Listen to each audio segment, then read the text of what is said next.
దేవుని పరిశుద్ధమైన వాక్య గ్రంథంలో చూడగలిగితే పౌలు 2వ కొరింథీయులకు రాసిన పత్రిక 11వ అధ్యాయము 23వ వచనంలో ఒక చక్కటి మాట పలుకుతారు. చెప్పండి.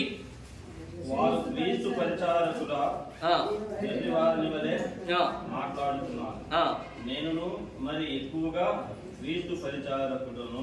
చూడండి, 2వ కొరింథీయులకు రాసిన పత్రిక 11వ అధ్యాయము 23వ వచనంలో చూడగలిగితే చూడండి, ఆయన అంటున్నాడు, విశేషముగా నేను ఏం చేస్తాను తెలుసా, ప్రయాసపడ్డాను అంటున్నాడు. మొట్టమొదటి అండర్లైన్ చేయండి, విశేషముగా నేను ఏం చేశాను తెలుసా, ప్రయాసపడ్డాను. వాస్తవానికి చూడండి, పౌలు అంటున్నాడు, నేను విశేషముగా ఏం చేశానంట, చెప్పదు ఏం చేశాను, ప్రయాసపడ్డాను. పౌలు దేవుని విషయంలో విశేషంగా ప్రయాసపడ్డాడు. దేవుని సువార్తను తీసుకుని వెళ్ళడానికి ప్రయాసపడ్డాడు. ఒక ప్రదేశం నుండి ఇంకొక ప్రదేశానికి వెళ్ళడానికి ప్రయాసపడ్డాడు. అయితే దైవజనుడుగా ఈ రోజున క్రీస్తు ప్రభు యొక్క భారం మన మీద ఉంది కనుక, క్రీస్తు ప్రభు యొక్క ప్రియమైన బిడ్డలు గమనించండి, సంఘ ఆధిక్యత మన మీద ఉంది కనుక మనం ఏ విధంగా ప్రయాసపడగలుగుతున్నాము. మన ప్రయాస అంతా కూడా కేవలం మన మందిరం కోసమే ప్రయాసపడుతున్నాము. మన మందిరంలో ఉన్నటువంటి సభ్యులను పెంచుకోవడానికి మాత్రమే ప్రయాసపడుతున్నాము.